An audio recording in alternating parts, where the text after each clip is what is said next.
நான் மனோகர். இன்று என் வாழ்க்கையின் மிகப்பெரிய சம்பவத்தை உங்களிடம் பகிர்ந்து கொள்ளப் போகிறேன். எனக்கு இப்போது 35 வயது. நான் அரசு அலுவலகத்தில் கணக்கு அதிகாரியாக பணிபுரிந்து வருகிறேன். என் மனைவி கவிதா, அவளும் அரசு பள்ளியில் ஆசிரியையாக வேலை பார்க்கிறாள். எங்களுக்கு 2 குழந்தைகள். மூத்த மகன் ராகவன் 8 வயது, இளைய மகள் கவ்யா 6 வயது. 2 பேரும் மிகவும் அழகான குழந்தைகள்.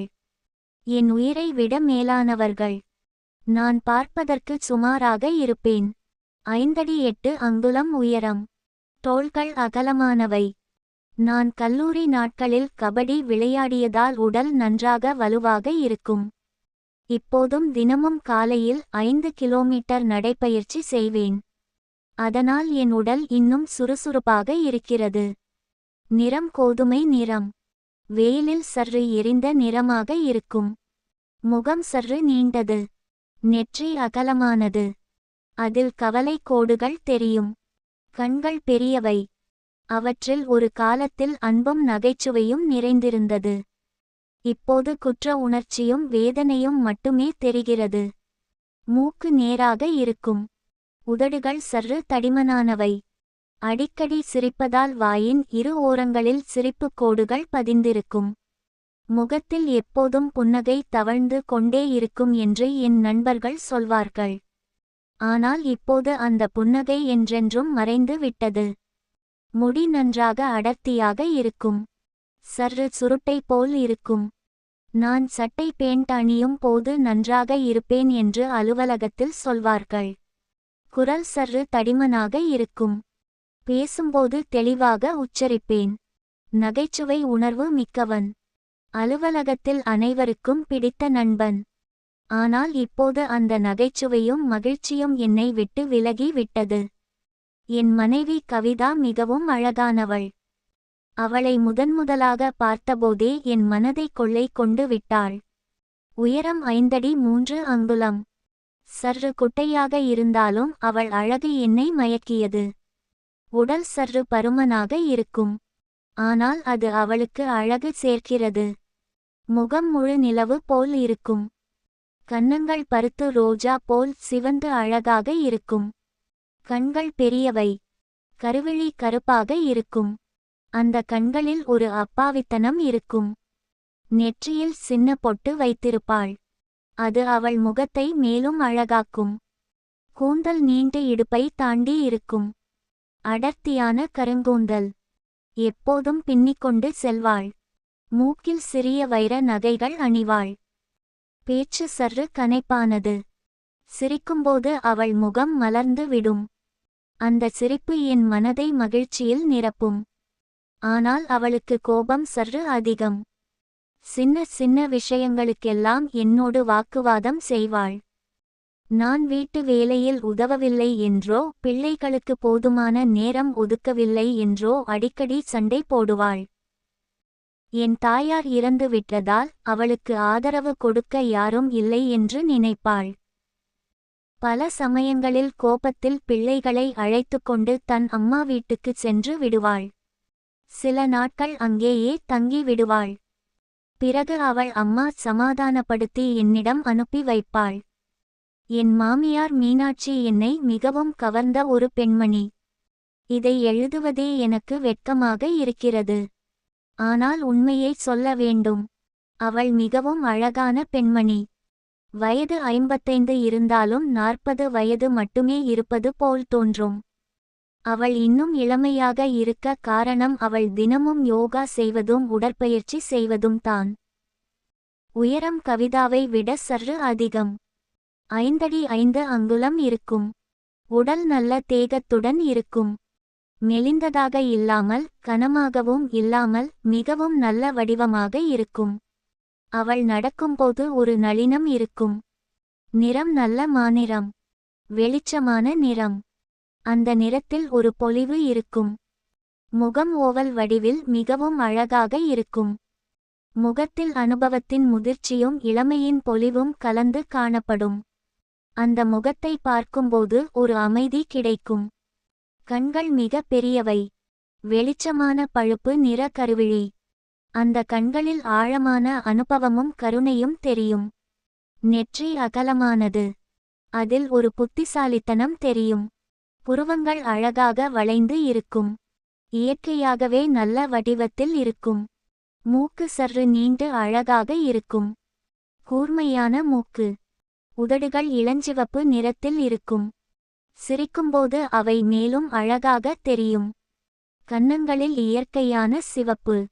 கூந்தல் நீண்டு முதுகு வரை இருக்கும். நரைத்த முடியை சாயம் பூசி கருமையாக வைத்திருப்பாள். கூந்தலை எப்போதும் அழகாக பின்னி வைத்திருப்பாள். பேச்சில் மிகுந்த இனிமை இருக்கும். குரல் மென்மையாகவும் தெளிவாகவும் இருக்கும். அவள் பேசும்போது கேட்டுக்கொண்டே இருக்கலாம் போல் இருக்கும். சிரிக்கும்போது அவள் கண்களில் ஒரு குறும்பு தெரியும். முகத்தில் எப்போதும் கருணை நிறைந்திருக்கும். அவள் சேலை உடுத்தும்போது மிகவும் அழகாக இருப்பாள். பட்டு சேலை அணியும்போது அவள் அழகு இன்னும் பிரகாசிக்கும். நடையில் ஒரு கம்பீரம் இருக்கும். ஆனால் அதில் கர்வம் இல்லை. அவள் பேசும்போது கைகளை அசைத்து பேசுவாள். அந்த சைகைகள் மிகவும் இயல்பாகவும் அழகாகவும் இருக்கும். எப்போதும் சுத்தமாக அலங்காரமாக இருப்பாள். அவள் அணியும் பொட்டு, காதில் மாட்டும் தோடுகள், கழுத்தில் அணியும் சங்கிலி எல்லாம் மிகவும் சுவையாக தேர்ந்தெடுத்து அணிவாள். அவள் அரசு மேல்நிலைப் பள்ளியில் தமிழ் ஆசிரியையாக பணிபுரிகிறாள். அவள் இளமையில் பட்டப்படிப்புடன் கல்லூரி முதல் வகுப்பில் தேர்ச்சி பெற்றவள். மிகவும் புத்திசாலி. எதையும் பொறுமையாக கையாளும் தன்மை கொண்டவள். பேசும்போது யாருக்கும் புண்படாமல் பேசும் கலை தெரிந்தவள். எந்த சிக்கலான விஷயத்தையும் எளிமையாக விளக்கும் திறமை அவளுக்கு உண்டு. என் மாமனார் செல்லையா நல்ல மனிதர். வயது 60. அவர் இரயில்வே துறையில் சீனியர் கிளார்க் ஆக பணிபுரிந்து ஓய்வு பெற்றவர். மிகவும் அமைதியானவர். அதிகம் பேசமாட்டார். வீட்டு விஷயங்களில் தலையிடமாட்டார். எல்லாவற்றையும் மீனாட்சியிடம் விட்டு விடுவார். தன் நண்பர்களுடன் பெரும்பாலான நேரத்தை கழிப்பார். காலையில் நடைப்பயிற்சிக்கு போவார். மாலையில் கிளப்பில் சீட்டு விளையாடுவார். வீட்டில் இருந்தால் செய்தித்தாள் படிப்பார் அல்லது டிவி பார்ப்பார். மீனாட்சியுடன் அதிகம் பேசமாட்டார். திருமணமான 30 வருடங்களில் அவர்களுக்குள் இருந்த காதல் குறைந்து விட்டது போல் தெரிந்தது. மீனாட்சி அம்மாவுடனான என் உறவு ஆரம்பத்தில் மிகவும் சாதாரணமாக தான் இருந்தது. என் கல்யாணம் ஆனபோது அவள் என்னை அன்பாக வரவேற்றாள். நல்ல மருமகன் கிடைத்ததற்காக மகிழ்ந்தாள். ஆனால் நாங்கள் மாமியார் மருமகன் என்ற எல்லைக்குள் தான் இருந்தோம். அவ்வளவு நெருக்கம் இல்லை. ஆனால் கவிதா என்னோடு அடிக்கடி சண்டை போட்டு அவள் அம்மா வீட்டுக்கு போக ஆரம்பித்த பிறகு தான் மீனாட்சி அம்மாவுடன் என் உறவு ஆழமானது. அவள் தான் எங்களை சமாதானப்படுத்தி சேர்த்து வைப்பாள். அதற்காக என்னை அடிக்கடி தொலைபேசியில் அழைத்து பேசுவாள். முதலில் கவிதாவின் குறைகளை கேட்பாள். பிறகு என் பக்கத்தையும் பொறுமையாக கேட்பாள். இருவருக்கும் நடுவில் நின்று நியாயமாக பேசுவாள். என்னை புரிந்து கொள்வாள். அதே நேரம் கவிதாவின் நிலையையும் விளக்குவாள். அந்த உரையாடல்களில் குடும்ப பிரச்சனைகள் மட்டுமல்ல, வேறு பல விஷயங்களையும் பேசுவோம். அவளுக்கு தமிழ் இலக்கியத்தில் ஆர்வம் அதிகம். நானும் கல்லூரியில் படித்தபோது தமிழில் ஆர்வம் உண்டு. அதனால் பாரதியார், பாரதிதாசன், கண்ணதாசன் பாடல்கள், திரைப்பட பாடல்கள் என்று பேசிக்கொண்டே இருப்போம். அவள் சில கவிதைகளை பாடுவாள். நானும் சில பாடல்களை பாடுவேன். நாங்கள் இருவரும் ஒரே மாதிரியான பாடல்களை விரும்புவோம். இளையராஜா இசையை இருவரும் மிகவும் விரும்புவோம். நாங்கள் இருவரும் சம அளவில் நகைச்சுவை உணர்வு கொண்டவர்கள். அதனால் சின்ன சின்ன விஷயங்களையும் நகைச்சுவையாக மாற்றி சிரிப்போம். மீனாட்சி அம்மாவிடம் பேசுவதில் ஒரு வசீகரம் இருந்தது.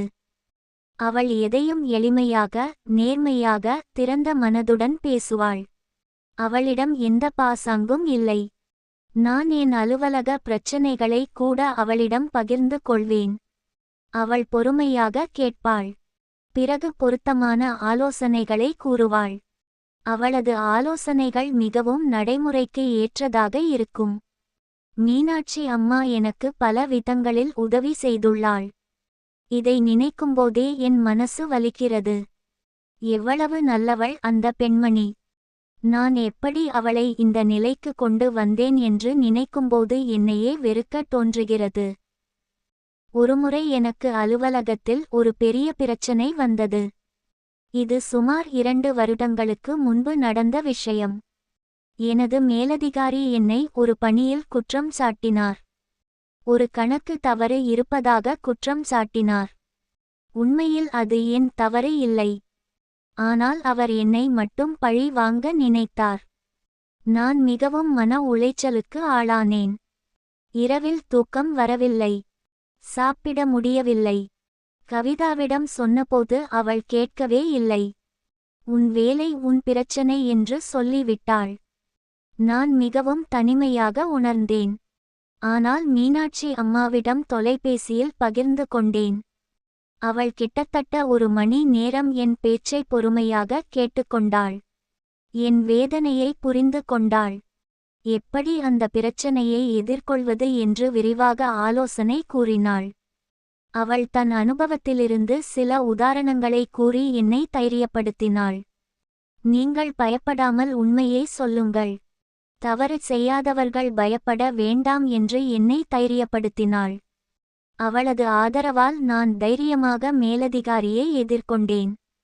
இறுதியில் உண்மை வெளிவந்து நான் குற்றமற்றவன் என்று நிரூபிக்கப்பட்டது. அந்த நேரத்தில் மீனாட்சி அம்மா எனக்கு கொடுத்த ஆதரவு என்னால் மறக்க முடியாது. மற்றொரு முறை நான் ஒரு முக்கியமான தேர்வு எழுத வேண்டியிருந்தது. அலுவலக பதவி உயர்வுக்கான தேர்வு. அசிஸ்டன்ட் பதவிக்கு போட்டித் தேர்வு. எனக்கு சில புத்தகங்கள் தேவைப்பட்டன. மீனாட்சி அம்மா தன் பள்ளி நூலகத்திலிருந்து சில புத்தகங்களை கொண்டு வந்து கொடுத்தாள். மட்டுமல்லாமல் தமிழ் பாகத்திற்கு எனக்கு பயிற்சி கொடுத்தாள். அவள் தமிழ் ஆசிரியையாக இருந்ததால் அவளுக்கு நல்ல அறிவு இருந்தது. இரவு நேரங்களில் தொலைபேசியில் என்னை தேர்வுக்கு தயார்படுத்தினாள். இலக்கணம், இலக்கியம், கவிதைகள் என்று எல்லாவற்றையும் சொல்லிக் கொடுத்தாள். நான் மாதிரி வினாக்களை செய்து அவளிடம் கொடுப்பேன். அவள் திருத்திக் கொடுப்பாள். அவளது உதவியால் நான் தேர்வில் நல்ல மதிப்பெண்கள் எடுத்தேன். பதவி உயர்வு கிடைத்தது. இன்று நான் இந்த நிலைக்கு வந்ததற்கு அவள் உதவி மிக முக்கியம்.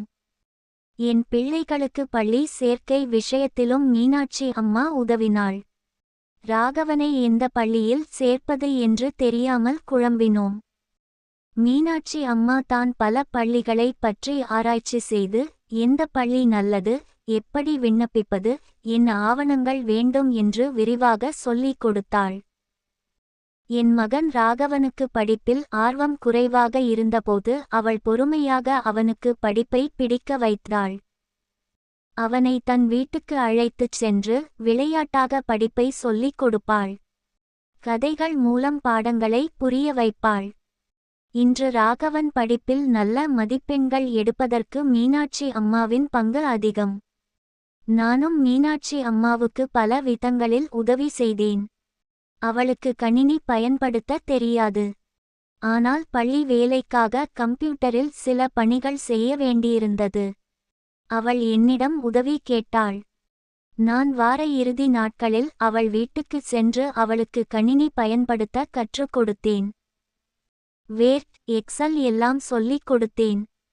மாணவர்களின் மதிப்பெண் விவரங்களை தயாரிக்க, அறிக்கைகளை எழுத உதவினேன். பல சனிக்கிழமைகளில் நான் அவள் வீட்டில் அமர்ந்து அவளுக்கு கம்ப்யூட்டர் வேலை செய்து கொடுத்திருக்கிறேன். மீனாட்சி அம்மாவின் வீட்டில் மின்சார பிரச்சனை வரும்போதெல்லாம் நான் சென்று சரி செய்து கொடுப்பேன். மின் விளக்கு சரியில்லை, விசிறி வேலை செய்யவில்லை, சுவிட்ச் பழுதானது என்று அழைப்பாள். நான் உடனே சென்று பார்த்து சரி செய்து கொடுப்பேன்.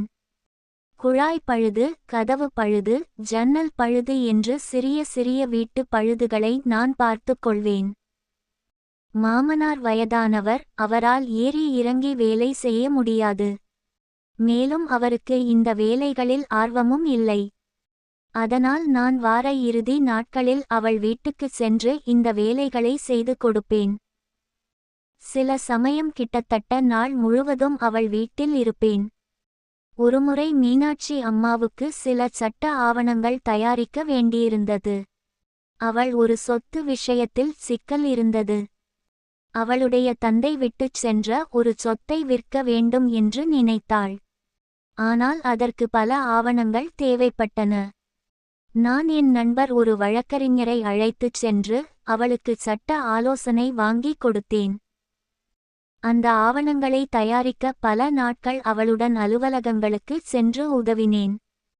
பதிவு அலுவலகம், சர்வே அலுவலகம், வருவாய் அலுவலகம் என்று பல இடங்களுக்கு அவளுடன் சென்று உதவினேன். இறுதியில் அந்த சொத்தை நல்ல விலைக்கு விற்க உதவினேன். அவள் எனக்கு மிகவும் நன்றி சொன்னாள். மீனாட்சி அம்மா தன் பள்ளியில் ஒரு விழாவை ஏற்பாடு செய்யும்போது நானும் என் நண்பர்களையும் அழைத்துச் சென்று உதவினேன்.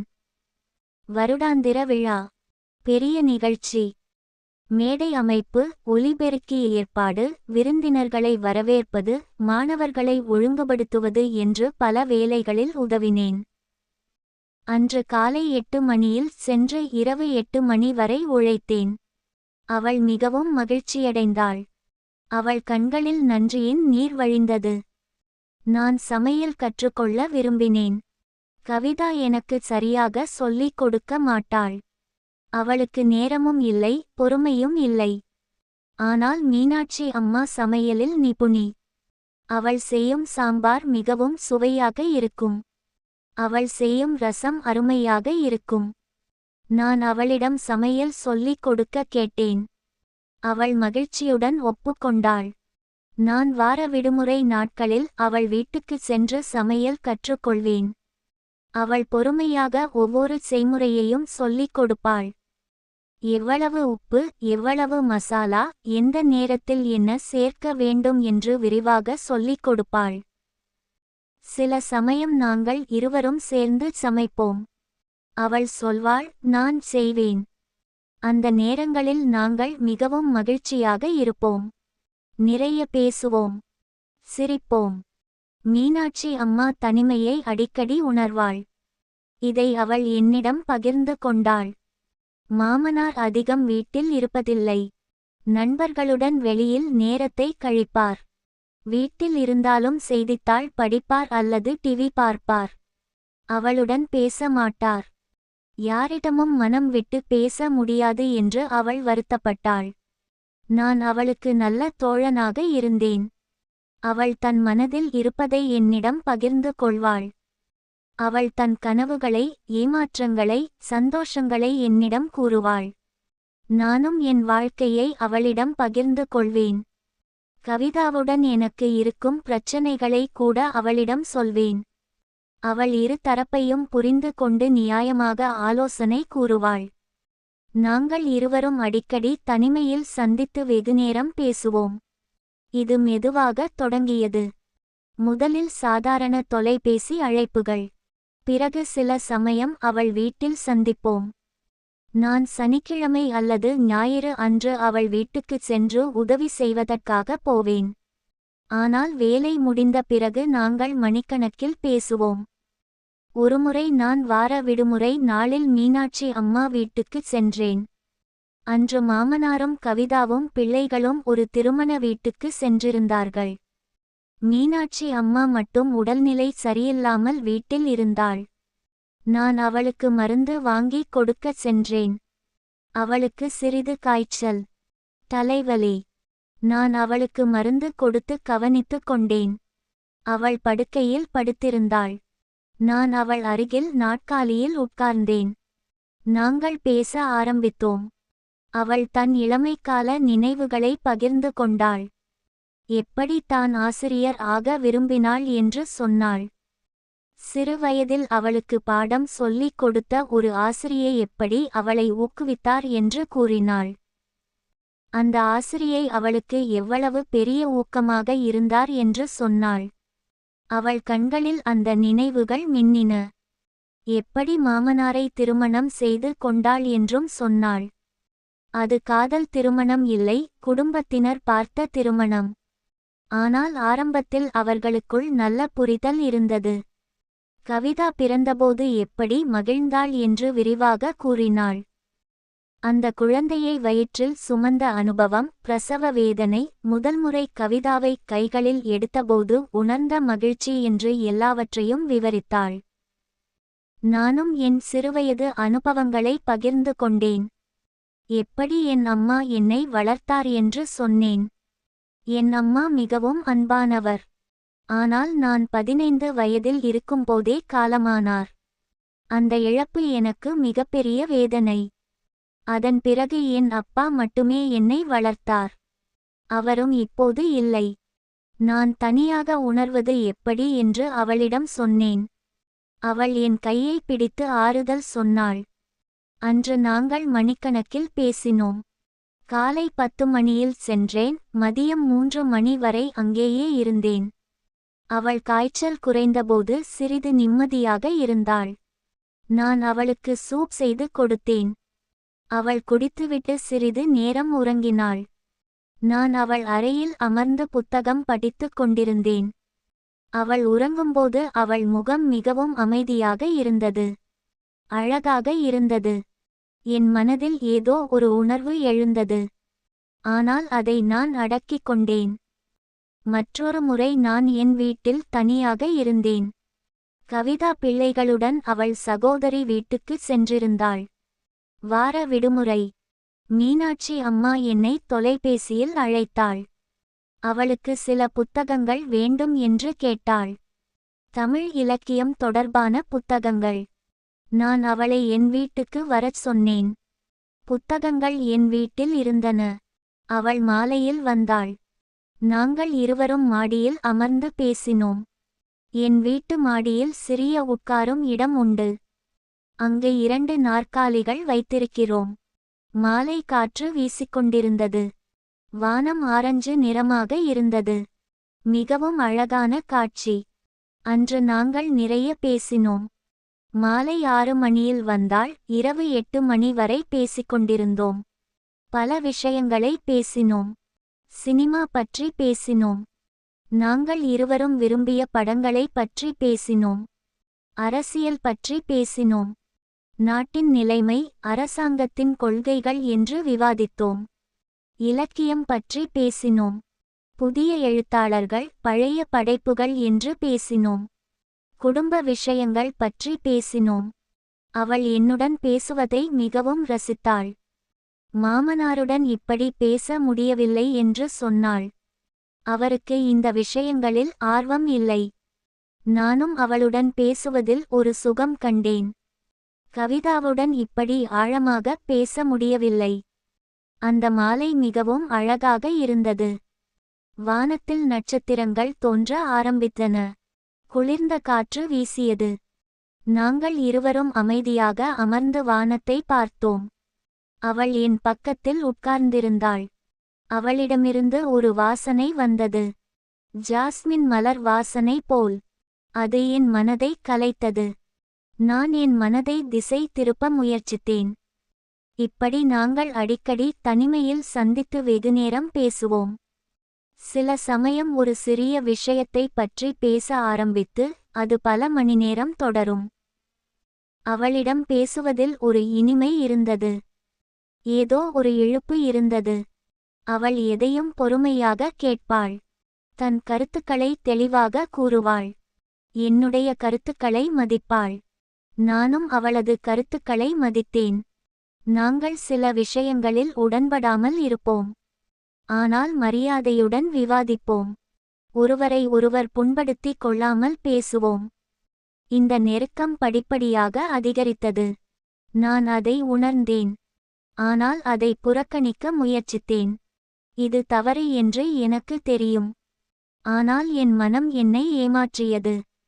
அவளிடம் பேசும்போது என்னை மறந்து விடுவேன்.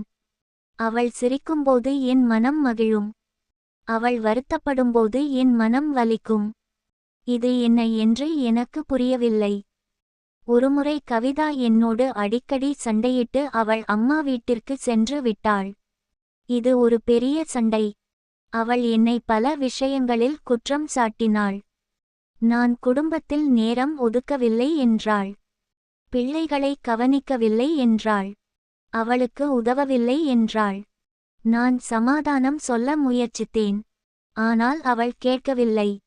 கோபத்தில் பிள்ளைகளை அழைத்துக்கொண்டு வெளியேறினாள். நான் மிகவும் மன உளைச்சலுக்கு ஆளானேன்.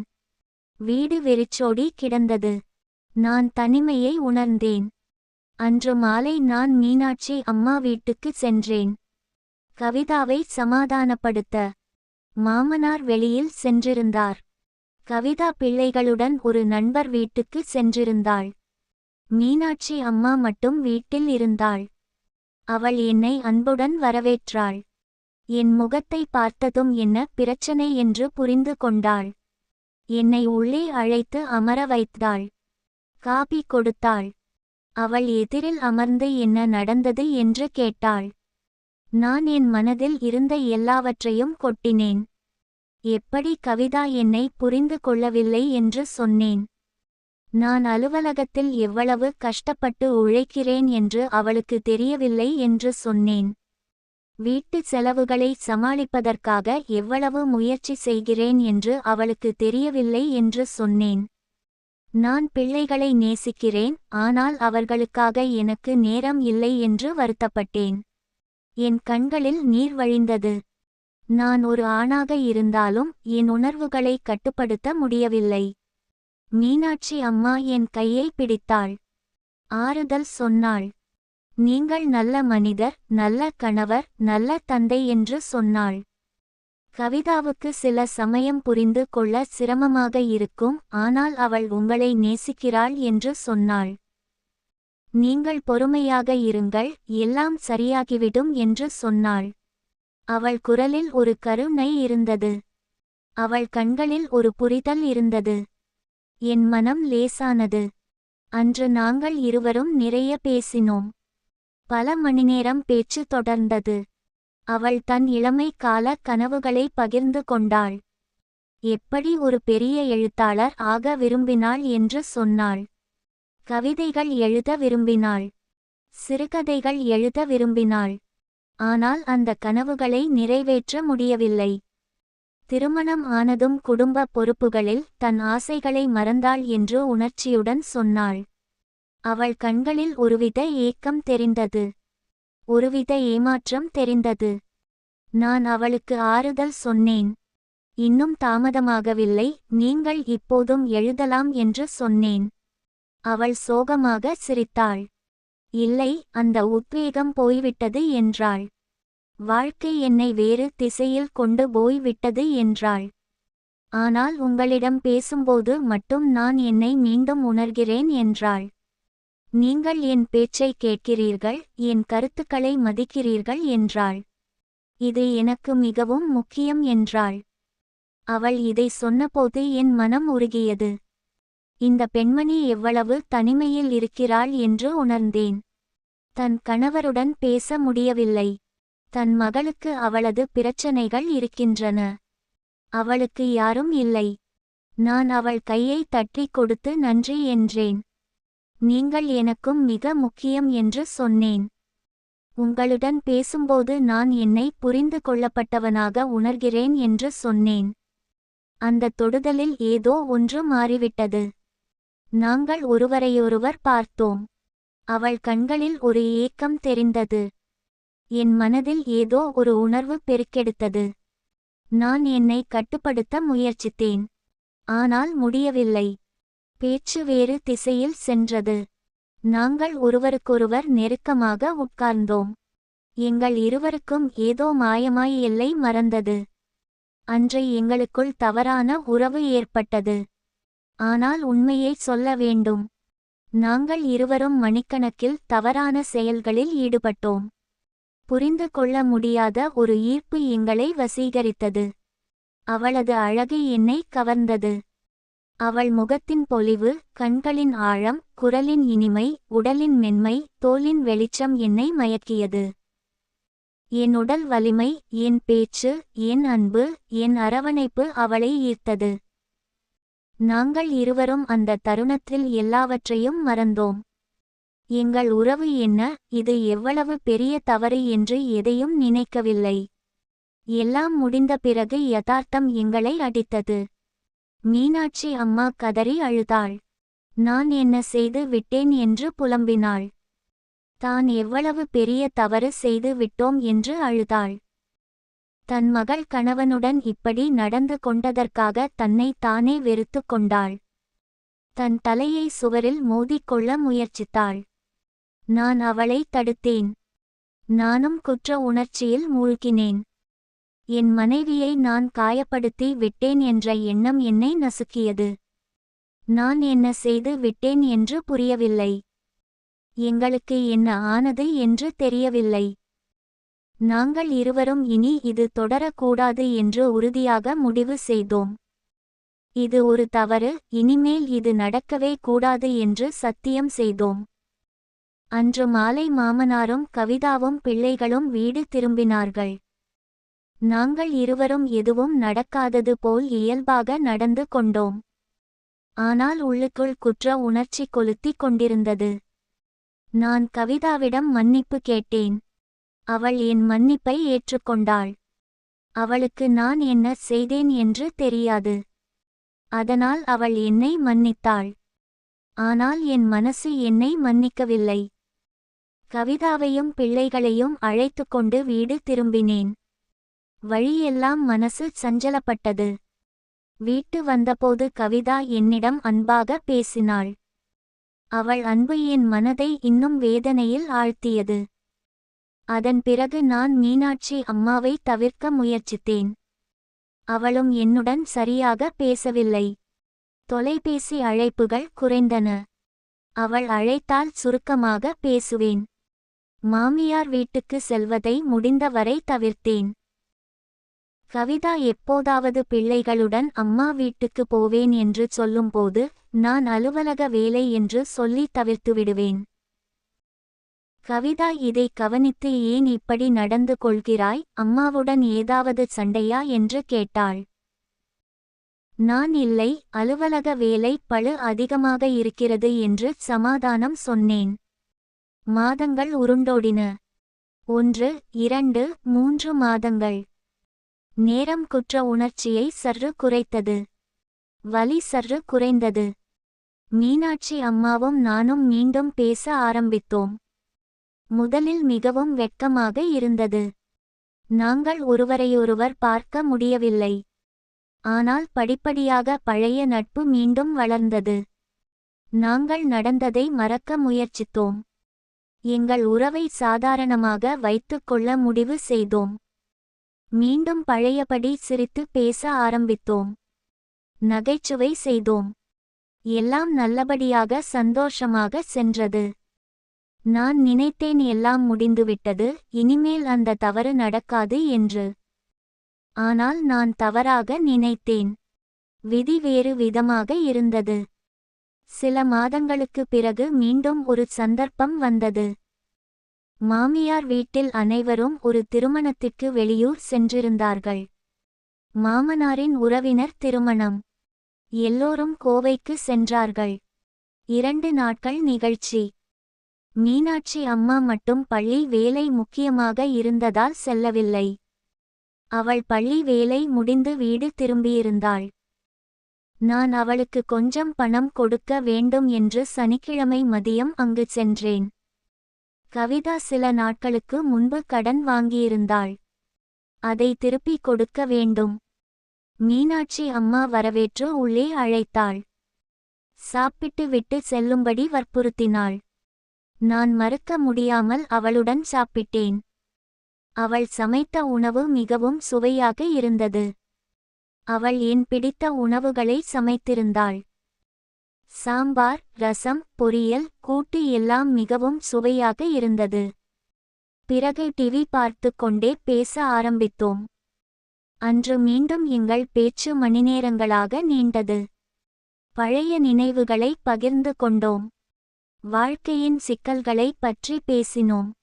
அவள் தனிமையை பற்றி பேசினாள். எப்படி மாமனார் எப்போதும் தன் உலகத்தில் மூழ்கியிருக்கிறார், அவளுடன் பேசுவதில்லை என்று வருத்தப்பட்டாள். திருமணமான 30 வருடங்களில் அவர்களுக்குள் இருந்த நெருக்கம் குறைந்துவிட்டது என்று சொன்னாள். அவர் அவளை ஒரு பெண் என்ற முறையில் பார்ப்பதில்லை, ஒரு வீட்டு வேலை செய்யும் நபர் என்று மட்டுமே பார்க்கிறார் என்று அழுதாள். எனக்கும் கவிதாவுடன் சரியாக பேச முடியவில்லை என்று சொன்னேன். அவளுக்கு எப்போதும் புகார் மட்டுமே. என்னை புரிந்து கொள்வதில்லை என்று சொன்னேன். நாங்கள் இருவரும் ஒருவருக்கொருவர் நெருக்கமாக உணர்ந்தோம். ஒருவரையொருவர் புரிந்து கொண்டோம். மீண்டும் எங்கள் பேச்சு எல்லை மீறியது. மீண்டும் அந்த தவறு நடந்தது.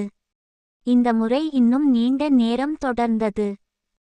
இருவருக்கும் தெரிந்தும் நாங்கள் எங்களை கட்டுப்படுத்திக் கொள்ளவில்லை. அது தவறு என்று தெரிந்தும் செய்தோம். அவளது அழகு மீண்டும் என்னை மயக்கியது. இந்த முறை முதல் முறை போல குற்ற உணர்ச்சி இல்லை. ஒருவித அமைதி இருந்தது.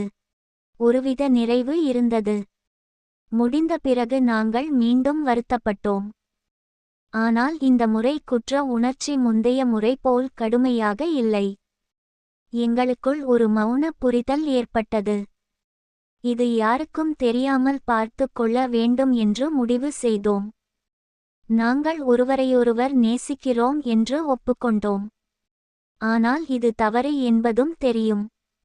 நாங்கள் என்ன செய்ய வேண்டும் என்று தெரியவில்லை. அதன் பிறகு நாங்கள் வாய்ப்பு கிடைக்கும்போதெல்லாம் அந்த தவறை மீண்டும் மீண்டும் செய்தோம். என் வீட்டில் கவிதா பள்ளிக்கு சென்றிருக்கும் நேரத்தில் மாமியார் வீட்டில் யாரும் இல்லாதபோது, சில சமயம் மாடியில், சில சமயம் தோட்டத்தில் என்று எங்களுக்கு தனிமை கிடைக்கும் எல்லா இடங்களிலும் நாங்கள் தவறான உறவில் ஈடுபட்டோம். நாங்கள் மிகவும் கவனமாக இருந்தோம். யாருக்கும் சந்தேகம் வராமல் பார்த்து கொண்டோம். வெளியில் எப்போதும் சாதாரணமாக நடந்து கொண்டோம். மாமியாரும் மருமகனும் என்ற எல்லைக்குள் இருப்பது போல் நடித்தோம். இந்த இரட்டை வாழ்க்கை என்னை மெதுவாக அழித்தது. ஆனால் நான் நிறுத்த முடியவில்லை. மீனாட்சி அம்மாவை நேசித்தேன். அதே நேரம் கவிதாவையும் பிள்ளைகளையும் நேசித்தேன். இரண்டையும் இழக்க விரும்பவில்லை. சில மாதங்கள் இப்படியே சென்றது. நாங்கள் கவனமாக இருந்தோம். ஆனால் ரகசியம் என்றும் மறைந்திருக்காது. ஒரு நாள் மாமியார் வீட்டில் நாங்கள் அந்த தவறான செயலில் ஈடுபட்டிருந்தபோது கவிதாவும் மாமனாரும் எதிர்பாராமல் திரும்பி வந்தார்கள். அவர்கள் எங்களை அந்த நிலையில் பார்த்துவிட்டார்கள். அந்த தருணத்தை என்னால் மறக்க முடியாது.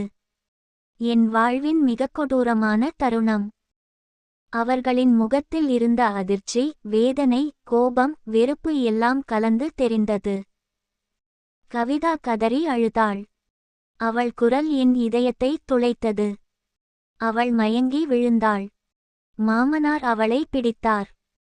அவர் முகத்தில் இருந்த வேதனை என்னை நசுக்கியது. அவர் கண்களில் நீர் வழிந்தது. என் மனைவியின் கண்களில் இருந்த வலி, நம்பிக்கை இழப்பு, துரோகத்தின் காயம் என்னை உடைத்தது. அவள் என்னை நம்பினாள். என்னை தன் வாழ்க்கையின் துணையாக ஏற்றுக்கொண்டாள். நான் அந்த நம்பிக்கையை காட்டிக் கொடுத்தேன். மீனாட்சி அம்மா மண்டியிட்டு தன் மகளிடம் மன்னிப்பு கேட்டாள். அவள் கண்களிலிருந்து கண்ணீர் ஆறாக ஓட்டியது. அவள் தன் தலையை தரையில் அடித்து கொண்டாள். நான் வார்த்தைகளை இழந்தேன். என்ன சொல்வது என்று தெரியவில்லை. என் குரல் வரவில்லை. என் பிள்ளைகளின் எதிர்காலம், என் குடும்பத்தின் நிலை, அனைத்தும் என் தவறால் சின்னாபின்னமாகிவிட்டது. கவிதா என்னை பார்க்க கூட மறுத்தாள். அவள் முகத்தை திருப்பிக் கொண்டாள். மாமனார் என்னை வீட்டை விட்டு வெளியேறச் சொன்னார். அவர் குரல் கோபத்தில் நடுங்கியது. நான் என் தலையை தாழ்த்திக் கொண்டு வெளியேறினேன்.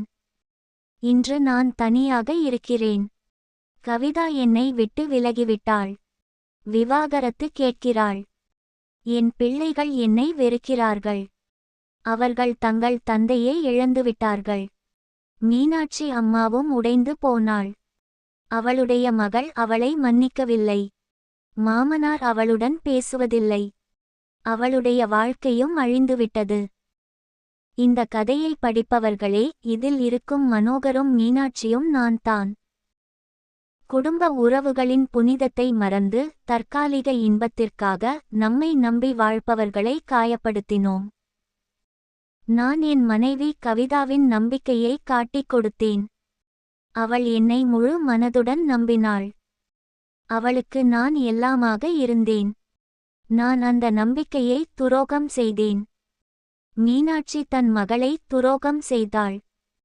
ஒரு தாய் தன் மகளுக்கு செய்யக்கூடிய மிக பெரிய காயம் இது. நாங்கள் இருவரும் எங்கள் பிள்ளைகளின் எதிர்காலத்தை அழித்துக் கொண்டோம். அந்த குழந்தைகள் எங்கள் செயல்களால் வாழ்நாள் முழுவதும் அவமானத்தை சுமக்க வேண்டும். நாம் வாழும் உறவுகளுக்கு மதிப்பு கொடுக்க வேண்டும்.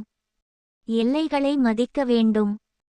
தற்காலிக ஈர்ப்புகள் நம்மை ஆட்கொள்ளாமல் கவனமாக இருக்க வேண்டும். நம்மை நம்பி வாழ்பவர்களுக்கு நாம் செய்யும் காயங்கள் என்றும் ஆறாது. குடும்பம் என்பது நம்பிக்கையின் அடித்தளத்தில் கட்டப்பட்டது.